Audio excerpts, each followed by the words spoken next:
Guys, कैसे हैं आप लोग? मजे में हैं?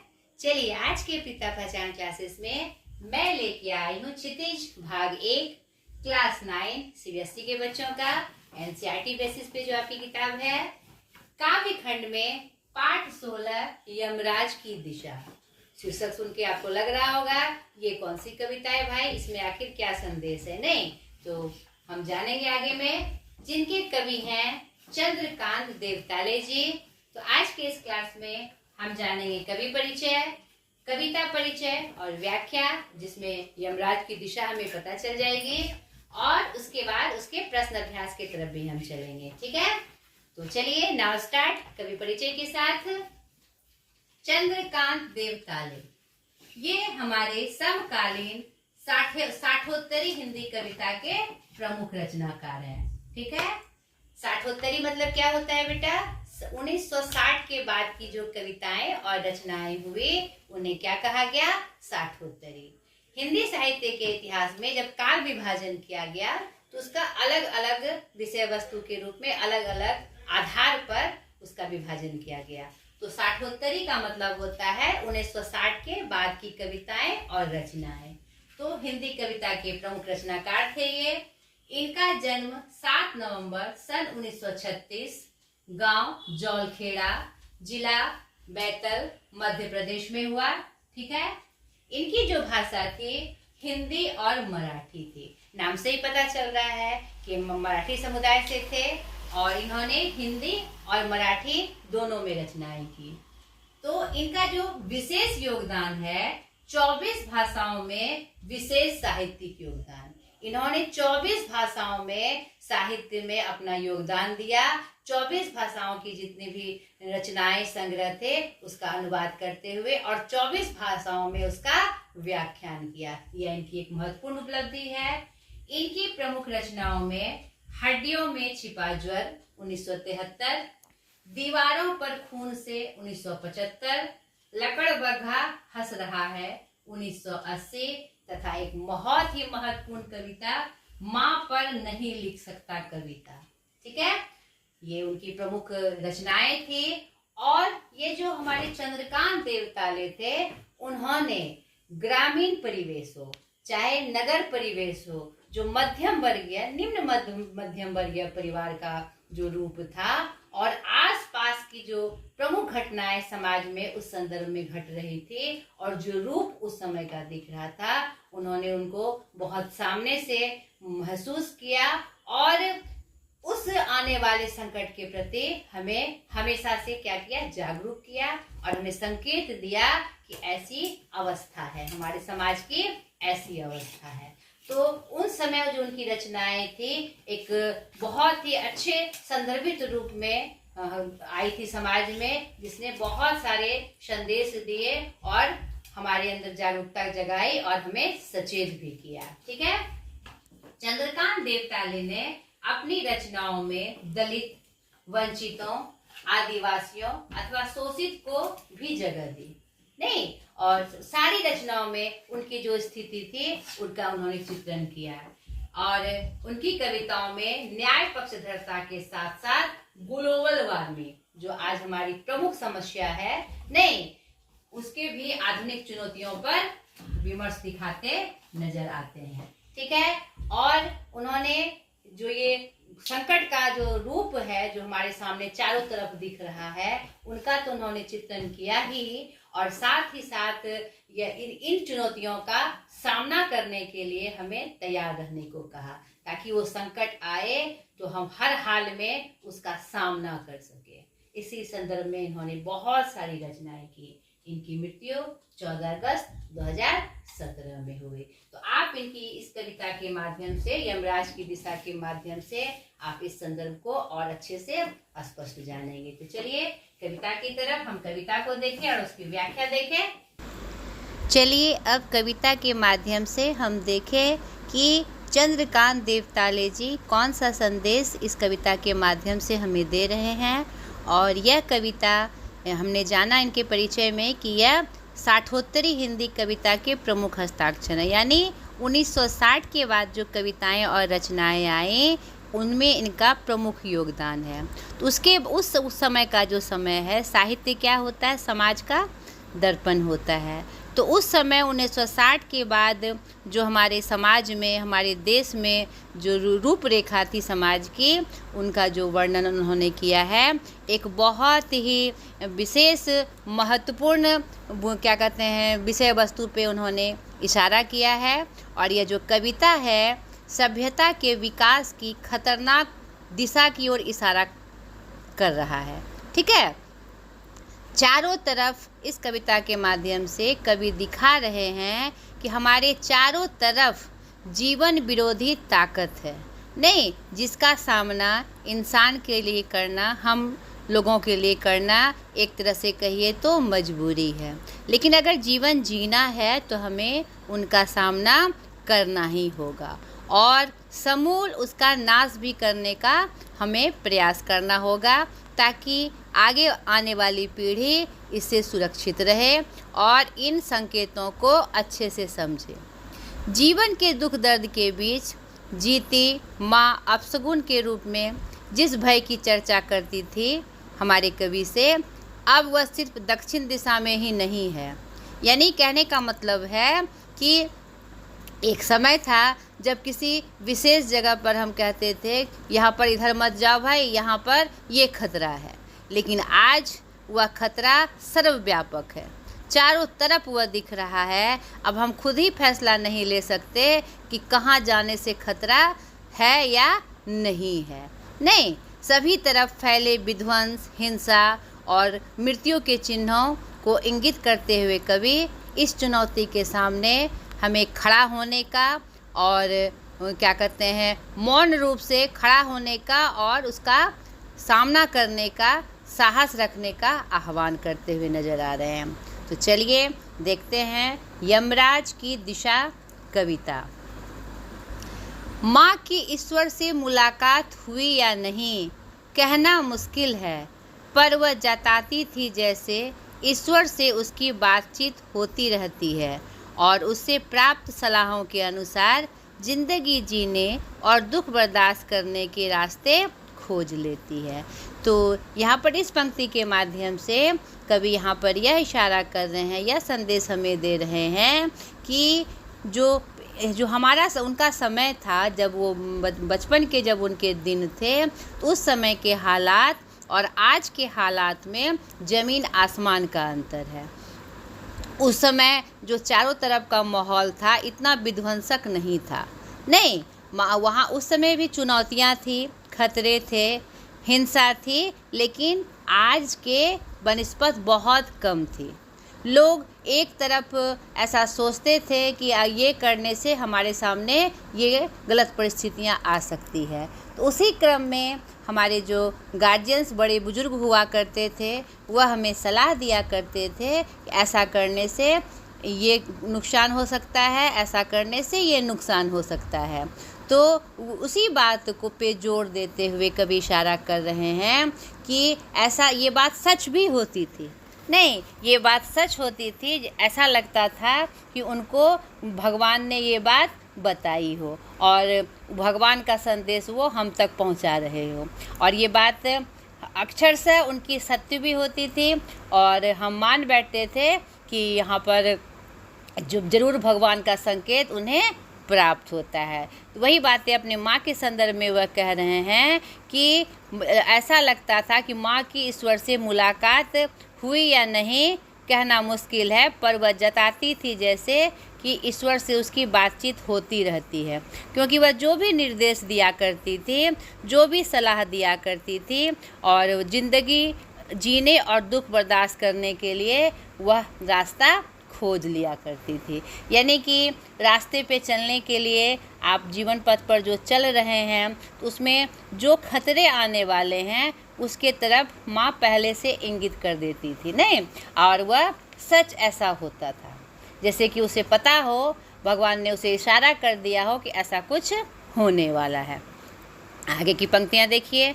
माँ ने एक बार मुझसे कहा था, दक्षिण की तरफ पैर करके मत सोना, वह मृत्यु की दिशा है और यमराज को क्रुद्ध करना बुद्धिमानी की बात नहीं। यहाँ पर वे घटनाक्रम का जिक्र करते हैं कि माँ ने मुझसे कहा था कि दक्षिण दिशा की तरफ पैर करके नहीं सोना चाहिए। हमारे हिंदू धर्म में यह बात विशेष रूप से आती है और कथा के माध्यम से बहुत सारे जो पुराणों में कथाएं प्रचलित है नहीं, उसके माध्यम से हमें यह पता है कि दक्षिण दिशा की तरफ पैर करके नहीं सोना चाहिए। नहीं, आप हम उधर अगर जो परिस्थितियाँ अगर ऐसी हो कि दक्षिण दिशा की तरफ मुँह करके सोना है तो आप सो सकते हैं, लेकिन दक्षिण दिशा की तरफ पैर और उत्तर दिशा की तरफ मुख करके कभी नहीं सोना चाहिए। कुछ बहुत सारी ऐसी कहानियाँ हैं, और पुरानी कहानियाँ हैं, पौराणिक कहानियाँ हैं, जिससे हमें संकेत प्राप्त होता है कि इससे हमारा नुकसान होता है। नहीं, तो यही सब घटनाओं या पौराणिक बातों को ध्यान में रखते हुए हमारी माँ, बड़े बुजुर्ग कहते हैं कि दक्षिण दिशा की तरफ पैर करके नहीं सोना चाहिए। यह किसकी दिशा है? मृत्यु की दिशा है। नहीं, और मृत्यु क्या है? एक अटल सत्य है, और चाहे कोई भी इंसान हो, किसी भी परिस्थिति में हो, वह मृत्यु को प्राप्त करना नहीं चाहता है। नॉर्मली वह मृत्यु को प्राप्त नहीं करना चाहता है, तो यानी पैर दे के सोने का मतलब है कि हम यमराज को नाराज़ कर रहे हैं, उनको चिढ़ा रहे हैं या गलती कर रहे हैं। तो माँ उनको मना करती थी। तब मैं छोटा था, और आगे की पंक्तियाँ, तब मैं छोटा था और मैंने यमराज के घर का पता पूछा था। उसने बताया था तुम जहाँ भी हो वहाँ से हमेशा दक्षिण में। तो जब हम छोटे होते हैं तो बहुत सारे प्रश्न जानने की हम कोशिश करते हैं, बहुत सारे प्रश्न हमारे अंदर उठते रहते हैं। तो माँ जब यह कहती थी, तुम कभी पूछा करते थे कि यमराज का किधर घर है, तो माँ हमेशा कहती थी दक्षिण दिशा की तरफ। यह एक धर्म के आधार पर, या क्या कहते हैं, सुनी सुनाई बातों के आधार पर, सुनी सुनाई मतलब फैक्टफुल बातें जो हमें धर्म ग्रंथों से प्राप्त होती थी, उसके आधार पर माँ मना किया करती थी। और ये कहा करती थी कि दक्षिण दिशा क्या होती है? यमराज की दिशा होती है, वही उनका पता है। यानी तुम जहाँ हो, तुम्हारे दक्षिण तरफ जो है वह यमराज की दिशा है। आगे की पंक्तियाँ देखिए।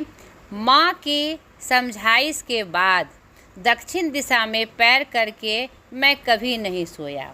बार बार माँ के मना करने पर और बार बार सलाह देने पर कभी भी दक्षिण दिशा की तरफ पैर करके नहीं सोए।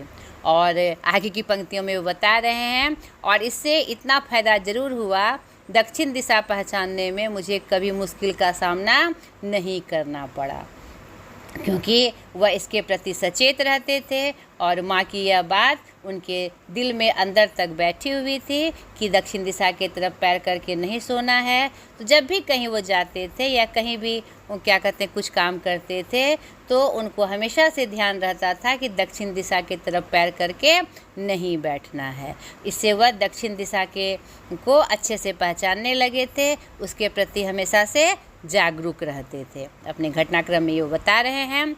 आगे की पंक्तियाँ, मैं दक्षिण में दूर दूर तक गया और मुझे हमेशा माँ याद आई।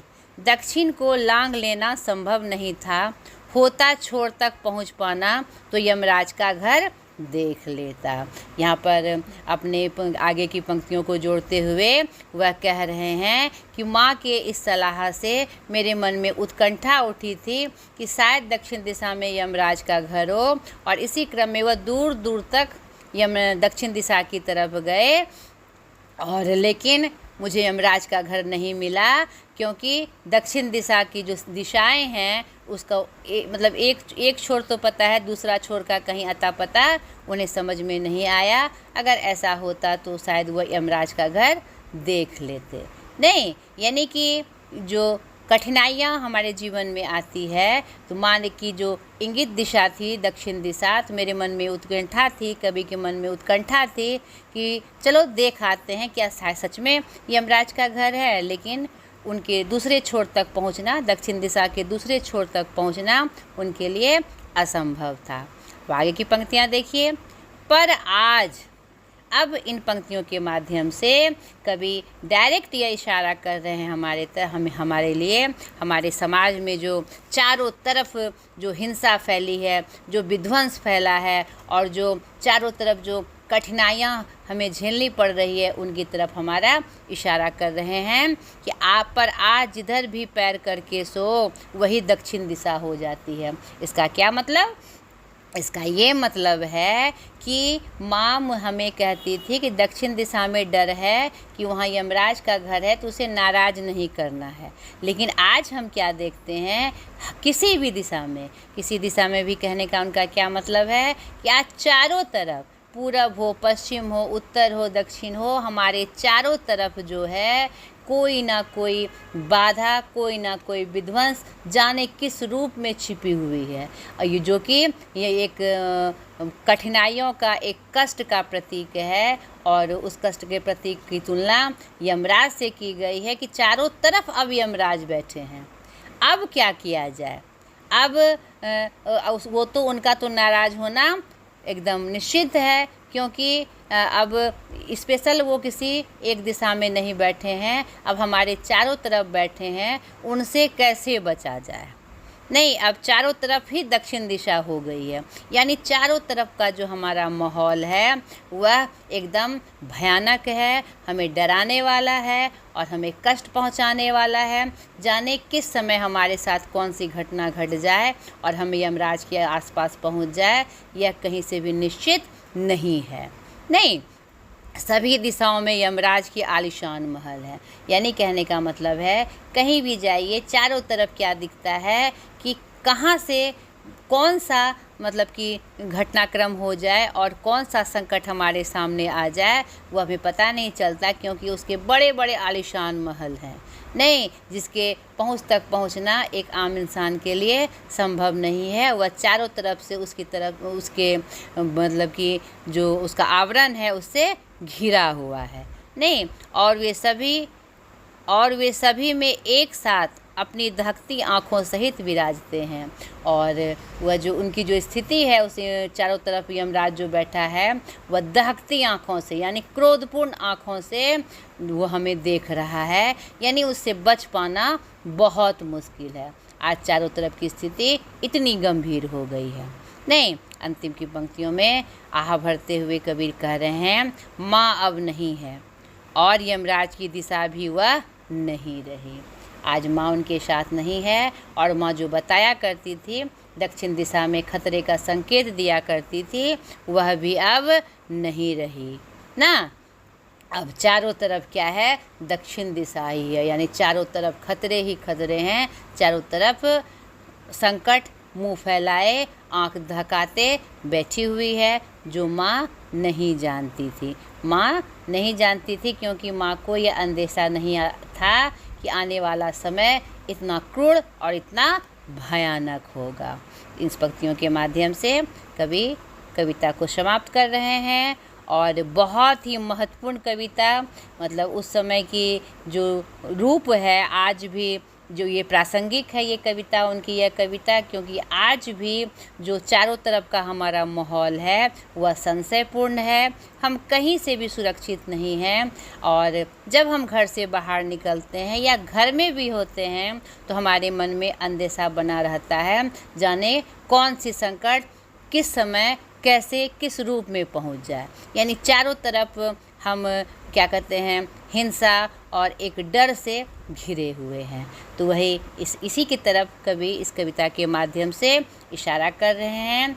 आज इसकी आवश्यकता, इस कविता का जो आशय है, आज बहुत बड़ा प्रसंग के रूप में हमारे सामने है। आज आवश्यकता है कि इनको समझे, ये जो संदेश इससे प्राप्त हो रहा है, हर जन को ये बात समझनी होगी और एक अच्छा माहौल समाज का तैयार करना होगा, ताकि आज जिस समय कभी बचपन में के दिनों में थे उस समय भी चुनौतियां खतरे थे, लेकिन एक दिशा में, यानी कि एक तरफ से हमारा मन था कि चलो भाई ऐसा करने से, इधर जाने से ये खतरा आ सकता है, लेकिन आज के माहौल में चारों तरफ से ये खतरा है। नहीं, तो चलिए ये कविता की व्याख्या हमने कर दी, पूरा प्रसंग भी आपको हमने बता दिया और क्या संदेश है वह भी मैंने आपको स्पष्ट किया। ठीक है, चलिए अब प्रश्न अभ्यास की तरफ देखते हैं। प्रश्न अभ्यास के माध्यम से और क्या बातें हमें पता चलती है। ठीक है, प्रश्न अभ्यास पहला, कवि को दक्षिण दिशा पहचानने में कभी मुश्किल क्यों नहीं हुई? तो कविता की पंक्तियों में हमने देखा कि माँ के बार बार समझाने के कारण कि दक्षिण दिशा में पैर करके नहीं सोना चाहिए, इससे नुकसान होता है, खतरा होता है, वो यमराज की दिशा है।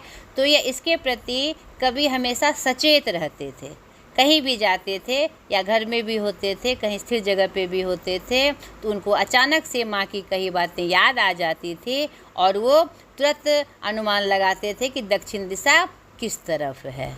नहीं, और उसके प्रति वह एकदम से क्या कहते हैं, जागरूक रहते थे कि हाँ भाई, इधर से दक्षिण दिशा है, इधर पैर करके नहीं सोना है। इसीलिए कवि को कभी मुश्किल नहीं हुई दक्षिण दिशा को पहचानने में। ठीक है। दूसरा, कवि ने ऐसा क्यों कहा कि दक्षिण को लांघ लेना संभव नहीं था? यहाँ पर बहुत ही गूढ़ संदेश और इस प्रश्न के माध्यम से और भी स्पष्ट ये बात हो जाएगी। कवि ने ऐसा इसलिए कहा कि दक्षिण दिशा को लांघ लेना संभव नहीं है क्योंकि जो दिशाएं हैं उसका अंत नहीं है। नहीं, आप किसी भी खतरे को या कोई भी बात आपको अगर ये कही जाती है इस तरफ खतरा है और आपके मन में उसके प्रति उत्कंठा होती है, तो चलो उधर देख आते हैं इस दिशा में क्या खतरा है, तो हम आगे बढ़ते चले जाते हैं और तब हमें पता चलता है कि उसका कोई ओर छोर नहीं है। नहीं, दिशाएं लंबी होती है, दूर दूर तक फैली होती है, तो उन खतरों को पास में महसूस करना या पास में देख लेना यह असंभव वाली बात है, क्योंकि वो दिशाएं बहुत बड़ी है। उसका जो क्षेत्र है, क्या कहते हैं, उस दिशा का जो क्षेत्र है, चाहे वह खतरे की दिशा हो या कोई भी दिशा हो, उसको लांघ पाना यानी उसको ख़त्म कर लेना यानी उसके अंतिम छोर तक पहुंच जाना, यह बहुत मुश्किल है और मुश्किल क्या, असंभव है। ठीक है, तो यही वो कवि कह रहे हैं। तीसरा, कवि के अनुसार आज हर दिशा दक्षिण दिशा क्यों हो गई है? तो यह भी हमने कविता के भाव में देखा, प्रसंग में देखा कि दक्षिण दिशा जो इंगित करती है कि वह खतरे की दिशा है, यमराज की दिशा है, यानी हमारे काल की दिशा है। नहीं, लेकिन आज के समय में हम क्या देख रहे हैं, यानी यहाँ पर सांकेतिक अर्थ में दक्षिण दिशा को खतरे की दिशा बताया गया है। ठीक है, लेकिन आज हम क्या देखते हैं कि हमारे चारों तरफ खतरा ही खतरा है। आज हमें निश्चित नहीं है कि किस तरफ से खतरा आ जाए। एक तरफ से ही, एक दिशा से ही खतरे का आगमन यह निश्चित नहीं है हमारे जीवन में। कब किस दिशा से कौन सा संकट, कौन सी मुसीबत हमारे सामने आ जाए, यह हमें पता नहीं चलती है। इसीलिए इसी मतलब विषय वस्तु को इंगित करते हुए कि दक्षिण दिशा को जो संकट का दिशा कहा गया था, आज तो चारों तरफ संकट ही संकट है, यानी हर दिशा क्या हो गई है, दक्षिण दिशा हो गई है। ठीक है। चौथा, भाव स्पष्ट कीजिए। तो इस तरह के जब प्रश्न आए तो हमें क्या करना होता है, मैंने बार बार बताया है कि आपको पाठ परिचय, उसके बाद कवि परिचय, उसके बाद कविता का मुख्य भाव और फिर पंक्ति का अर्थ बताते हुए उस भाव से जोड़ना होता है। तो प्रस्तुत पंक्ति हमारे पाठ्य पुस्तक किससे ली गई है, यमराज की दिशा कविता से ली गई है, जिसके कवि कौन है भाई इसके कवि, चंद्रकांत देवताले जी हैं, जो कि साठोत्तरी युग के प्रमुख कवि हैं। तो इस कविता के माध्यम से हमारे चारों तरफ जो आज के परिवेश में जो हिंसा, विध्वंस, संकट और मारकाट का दौर है, जहाँ चारों तरफ हम खतरों से घिरे हुए हैं, उसकी तरफ कवि हमें इशारा कर रहे हैं। उसी संदर्भ में यह पंक्ति आई है कि सभी दिशाओं में यमराज की आलीशान महल है, यानी आज चारों तरफ क्या है, यमराज किसका प्रतीक है, काल का प्रतीक है, संकट का प्रतीक है, कष्ट का प्रतीक है। तो आलीशान महल है, यानी चारों तरफ खतरे ही खतरे हैं, चारों तरफ संकट ही संकट है, और वे सभी में एक साथ अपनी धकती आँखों सहित विराजते हैं। और यह उनका जो रूप है वह सौम्य नहीं है, बहुत ही उग्र रूप से, धकती आँखों से मतलब बहुत क्रोधित आँखों से, यानी बहुत एकदम उग्र रूप में, उग्र रूप में वो विराजते हैं, यानी जो संकट है वो छोटी मोटी संकट नहीं आती है हमारे सामने, बड़े बड़े हिंसा और बड़े बड़े क्या कहते हैं विध्वंस और नुकसान के रूप में हमारे सामने आती है। उसी की तरफ कवि इशारा कर रहे हैं। ठीक है, अब रचना और अभिव्यक्ति। 5 मार्क। कवि की माँ ईश्वर से प्रेरणा पाकर उसे कुछ मार्ग निर्देश देती है। आपकी माँ भी समय समय पर आपको सीख देती होगी। क नंबर, वह आपको क्या सीख देती है? तो ये आपके पर्सनल, ये आपके लिए है कि क्या माँ आपको भी इस तरह का कोई निर्देश आपको देते रहती है, और कौन कौन सा संदेश आपको या निर्देश देती है या कौन सी सीख देती है, आपको अलग अलग करके इसको लिखना है। और ख नंबर में कह रहा है क्या उसकी हर सीख आपको उचित जान पड़ती है? तो अपने बुद्धि के अनुसार माँ जो भी सलाह देती है अपने अनुसार वह उचित ही देती है, लेकिन आज के जनरेशन के अनुसार आपको वह उचित जान पड़ती है नहीं जान पड़ती है उसका विवरण करना है। हाँ तो क्यों और नहीं तो क्यों नहीं। ठीक है, यहाँ पर आपके माइंड का सेटअप करने के लिए कि आप उसके प्रति कितने मतलब कि उत्कंठित हैं माँ की बातों का, उसके बारे में आपको यहाँ शेयर करने कहा गया है, जो कि एक बहुत अच्छी पहल है।